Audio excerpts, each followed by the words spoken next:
عالم الكائن والبائن والسائل والذاهب يسبحه الآخر والمائل والطارئ والغارب ويوحده الناتق والصامت والجامد والذاهب يضرب بعدله الساكن ويسكن بفضله الضارب.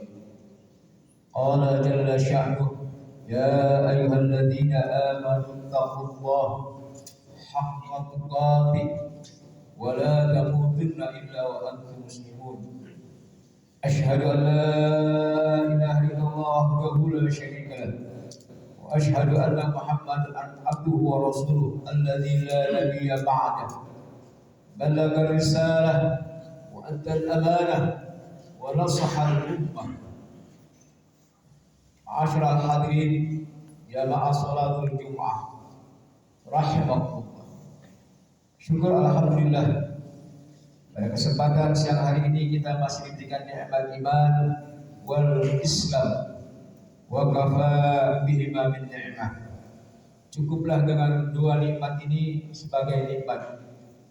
Salawat dan salam kita sanjungkan kehadiran baginda Nabi Muhammad sallallahu alaihi wasallam yang dengan jasa-jasa beliau kita diperkenalkan dengan zat memberi nikmat, sekaligus diajarkan bagaimana mensyukuri nikmat-nikmat tersebut. Satu di antaranya adalah nikmat diberikannya waktu oleh Allah Subhanahu wa taala. Berakhirnya tahun 2021 ini menandakan bahwa kita diingatkan kembali oleh Allah betapa pentingnya arti waktu. Allah Subhanahu wa taala memberikan porsi waktu kepada hambanya semua sama. Dalam 1 jam 60 detik, 60 menit. Sehari bagi hamba diberikan 24 jam. Ada di antara hamba Allah yang dalam satu hari mampu menyelesaikan sekian banyak masalah. Tetapi ada di antara juga hamba Allah yang dalam satu hari untuk mengurus dirinya saja mereka tidak mampu. Ini terlihat bagaimana orang tersebut mampu atau tidak menerima nikmat dari Allah berupa waktu. Waktu adalah ungkapan di mana di dalamnya ada masa lalu, masa kini dan masa yang akan datang. Al-madi wal-hal wal-mustaqbal. As-Sazili dalam kitabnya Tanwirul Qulub menceritakan tentang hikayat Nuh alaihi salatu wassalam. Nuh alaihi salatu wassalam diberikan waktu cukup panjang untuk berdakwah. Bahkan hidupnya sampai 950 sekian. Di situ ada dialog ditanyakan, wahai Nuh, bagaimana menurutmu tentang waktu? Nuh alaihi salatu wassalam menjawab, waktu itu sangat singkat. Bagaikan sebuah ruangan, kita masuk dari pintu yang satu, keluar dari pintu yang satu lagi. Ma'asyiral muslimin rahimakumullah. Betapa pentingnya arti waktu dalam kehidupan kita. Dalam Al-Quran, Allah menyebutkan waktu di antaranya selain al-kalimah dengan kalimatul waqt, Allah menyebutnya dengan al-asr, yang berarti masa atau juga waktu. Ada minuman di Timur Tengah yang bernama al-asir. Kita menyebutnya dengan jus. Minuman yang dihasilkan dari hasil perasan yang cukup kuat. Buah diperas dengan tenaga yang cukup dan barulah keluar saripatinya, dan itu namanya asir. Begitu pula tentang waktu. Kita dituntut untuk memeras tenaga kita, pikiran kita, semua kita Kita pikirkan bagaimana kehidupan hari ini. Pada akhirnya di waktu asar itulah kita akan baru tahu seberapa banyak amalan-amalan kita sejak bangun tidur sampai menjelang asar atau di waktu asar. Di waktu asar itulah para pedagang menghitung apakah pada waktu asar sudah mendapatkan untung atau baru kembali modal atau bahkan rugi. Untuk itulah Allah Subhanahu wa taala bersumpah wal asr, demi waktu asar. Akan tapi para mufassir menerjemahkan dengan kalimat demi masa. Sesungguhnya manusia dalam keadaan rugi, innal insana lafi khusr. Semua manusia dalam keadaan rugi. Siapapun kita dan apapun jabatan kita, profesi kita, dalam usia berapapun kita, dengan kondisi yang bagaimanapun juga, dengan ayat seperti ini, kita termasuk orang-orang yang rugi. Rugi dikarenakan waktu yang Allah berikan kepada kita, dan mungkin barangkali satu di antara kita yang mengabaikan waktu. Illal ladzina amanu wa amilus shalihat wa tawassaw bil haqq wa tawassaw bis sabr. Ada 4 pengecualian. Setidaknya ada 4 kelompok yang Allah bebaskan mereka atau tidak termasuk kepada hamba-hamba yang rugi dikarenakan waktu. Yang pertama, illal ladzina amanu, mereka yang percaya atau beriman dengan kebenaran. Wa amilus shalihat, mereka yang mengamalkan kebenaran. Wa tawassaw bil haqq, mereka yang saling menasihati dalam kebenaran.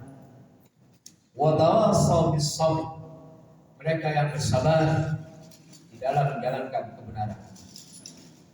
4 pengecualian inilah dalam surah Asr. Yang pertama, mereka yang beriman kepada kebenaran. Orang-orang yang beriman tidak akan rugi dalam hidupnya dunia wal akhirah. Karena apa orang tidak beriman? Orang beriman tidak akan rugi. Allah sendiri yang menyatakan qad aflahal mu'minun. Sungguh orang-orang beriman itu justru bukan rugi tapi beruntung. Kuntu sam'ahul ladzi yasma'u bihi. Karena aku yang menjadi pendengaran, kata Allah. Wa basaruhul ladzina yubsiruna bihi. Dan aku menjadi penglihatan dari apa yang dia lihat. Setidaknya orang beriman, pendengarannya dibimbing oleh Allah, penglihatannya Allah, perkataannya Allah yang mengarahkan, hatinya Allah yang mengarahkan. Kebalikannya orang yang ingkar, orang yang mengabaikan, atau orang kafir, orang yang mengabaikan iman, dinyatakan bahwa mereka punya hati tapi tak berfungsi.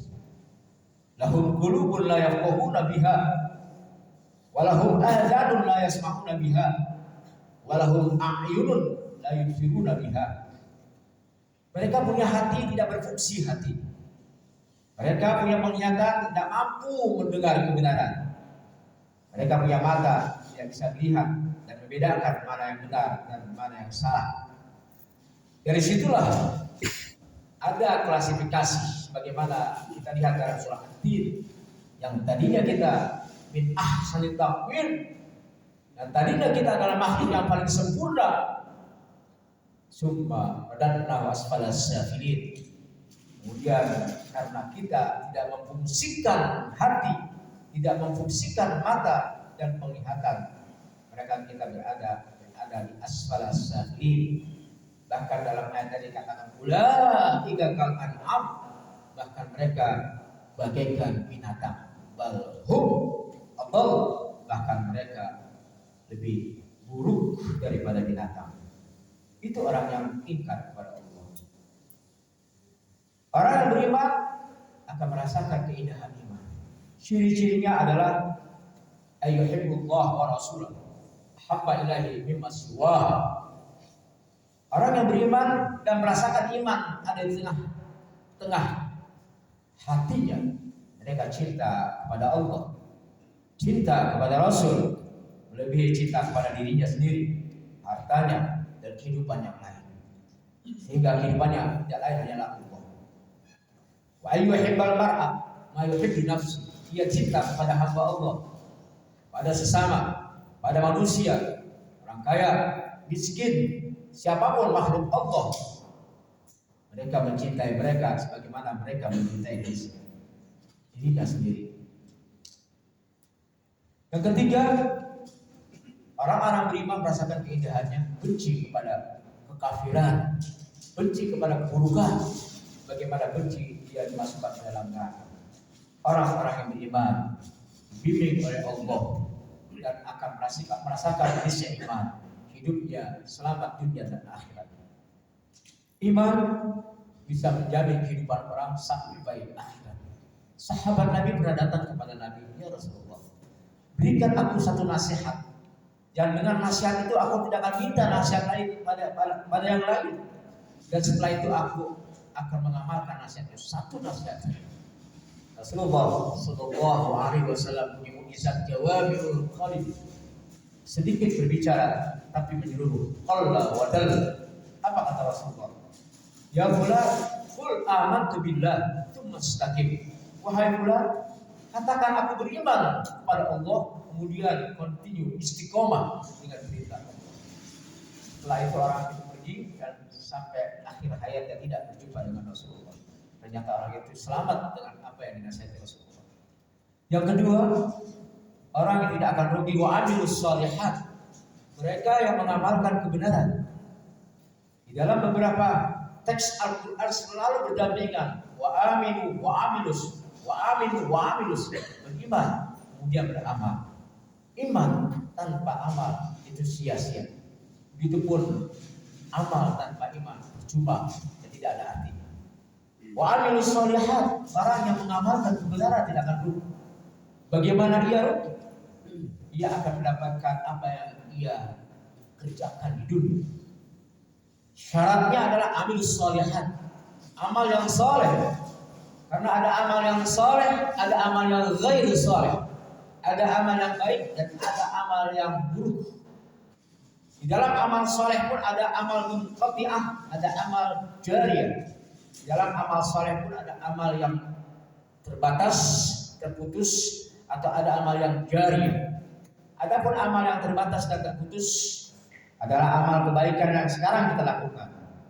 Berdirinya kita dalam sholat, duduknya dalam kita bersimbah mendengarkan nasihat, berbicara, berpuasa, umrah, haji, dan amalan-amalan yang selama ada ruh di tengah-tengah kita atau kita masih dapat melakukan pemanfaatan gerak kita, itulah amal yang munqati'ah atau terbatas.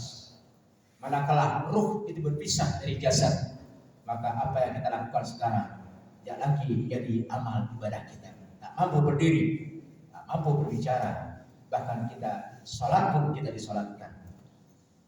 Adapun amal jariyah, amal yang terus mengalir walaupun ruh telah berpisah dari jasad kita, tidak lain adalah yang Nabi katakan bahwa amal ibadah manusia munqati' illa min thalath. Ada 3 amal manusia semuanya terputus, tapi ada 3 amal yang masih terus mengalir pada saat ruh berpisah dari jasad. Yang pertama adalah sedekah jariyah, sedekah yang mengalir. Kemudian al-ilmu yuntafa'a bihi, ilmu yang dapat manfaat untuk orang lain. Awalan salih yad'ulah, dan anak yang kita besarkan dia menjadi anak yang soleh dan kelak mendoakan orang tua setelah kematiannya. Musa alaihissalatu wassalam pernah mengajukan 3 amal. 2 ditolak oleh Allah. Yang pertama yaitu adalah salatnya. Ya Rabbi, ya Rabbi, ini salat. Barangkali ini kau bisa tersenyum dan gembira dengan ibadah. Apa kata Allah? Ya Musa, aku tak perlu salatmu. Salat yang kau kerjakan untuk dirimu sendiri, wahai Musa. Bukankah aku pernah menyatakan bahwa inna sholata tanha 'anil fahsya'i wal munkar. Salat justru untuk mencegah kamu dari perbuatan yang keji dan munkar. Salat adalah bagian dari penjagaan untuk hidupmu sendiri, bukan untuk aku. Oh barangkali ini saumku ya Rabbi, puasa. Tidak. Puasa juga untuk menahanmu dari nafsumu. Seandainya tidak ada syariat puasa bagi manusia, apalah bedanya mereka dengan binatang. Bahkan justru puasa untuk kesehatanmu. Ingat Nabi Shallallahu Alaihi Wasallam bersabda, sumu tasihu, puasa kamu akan bersehat. Yang ketiga barulah manakala Musa ya Rabbi, lalu amal apa yang membuat kau gembira dan kau ada di situ? Apa kata Allah? Bersedekah, membangun dan ikut berpartisipasi dalam pembangunan musalla, masjid, tempat-tempat pendidikan dan orang-orang yang memerlukannya. Di situ aku ada dan aku tersenyum.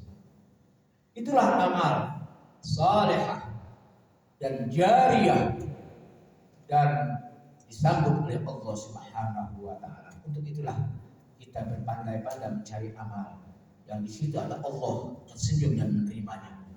Orang yang beramal saleh tidak akan rugi dalam kehidupannya dan kelak akan mendapatkan timbangan. Wa may ya'mal mithqala dzarrah wa may ya'mal mithqala dzarratin khairan yarah wa may ya'mal mithqala dzarratin syarran yarah. Sedikit pun kita beramal ada tulisannya. Ma'asyiral muslimin rahimakumullah. Yang ketiga yang merupakan pengecualian adalah wa tawassaw bil haqq. Mereka yang saling menasihati dalam kebenaran. Lembaga, masjid, dan tempat-tempat LSM yang menyelenggarakan majelis taklim dan kegiatan-kegiatan dakwah yang di situ mengajak kebaikan, mendatangkan guru dan murid, itulah praktek daripada wa tawassaw bil haqq, mengajak orang di dalam kebenaran. Yang terakhir yang merupakan pengecualian daripada orang-orang yang tidak akan rugi dalam hidupnya dunia wal akhirat dikarenakan waktu mereka wa tawassaw bis sabr, mereka yang bersabar di dalam menjalankan kebenaran. Sabar dengan musibah itu biasa. Sabar dengan kemiskinan itu biasa. Sabar dengan penyakit itu biasa. Sabar dengan kepahitan itu biasa dan kesulitan itu biasa. Tapi ada sabar yang barangkali kita mesti latih diri kita dari sekarang. Sabar menjalankan kebenaran. Menjadi orang Islam harus sabar. Sabar dengan perintah. Sabar dengan larangan. Sabar dengan batasan-batasan. Manakala kita sabar, insya Allah sabar itulah yang pahalanya tidak ada tulisannya, tidak ada angkanya. Allah yang akan membalas kesabaran orang yang menjalankan kebenaran. Ma'asyiral hadirin rahimakumullah. Kalau masa lalu itu tidak usah kita pikirkan karena sudah berlalu dan tak perlu kita sesalkan dalam hidup kita. Adapun masa yang akan datang tak perlu kita risaukan karena takdir belum sampai kepada kita. Yang kita pikirkan adalah saat ini. Iktan khamsan qabla khamsin. Ambil kesempatan yang Allah berikan 5 sebelum Allah cabut yang 5 itu. Satu di antaranya adalah hidupmu sebelum datang mati. Sehat yang kau miliki sebelum datang sakit. Kesempatan waktu yang Allah berikan sebelum datang masa yang dan sebagainya. Ma'asyiral hadirin rahimakumullah. Untuk itulah mari kita gunakan waktu ini dengan sebaik-baiknya. Jangan sampai kita pada saat kita menjelang kematian kita menyesal. Pada saat kita menjelang kematian kita tak mampu lagi beramal. Badiru bil amal saleh qabla an tubadir. Buru-burulah beramal saleh sebelum datang masa repot. Masa repot bukan orang yang banyak pekerjaan, bukan pedagang yang banyak pelanggan. Masa repot dikatakan dalam Al-Quran, kalla idza balagatit taraqi wa qila man raq. Masa repot adalah masa di mana nyawa kita berada di antara kerongkongan menjelang kematian. Mudah-mudahan kita termasuk orang yang beruntung dan termasuk kelompok yang dikecualikan oleh Allah Subhanahu wa taala. Wal 'asr innal insana lafi khusr illa alladziina aamanu wa 'amilus shalihaati wa tawassaw bil haqq wa tawassaw bis sabr. Barakallahu lakum wa lisa'il muslimin wastaghfiruhu innahu huwal ghafurur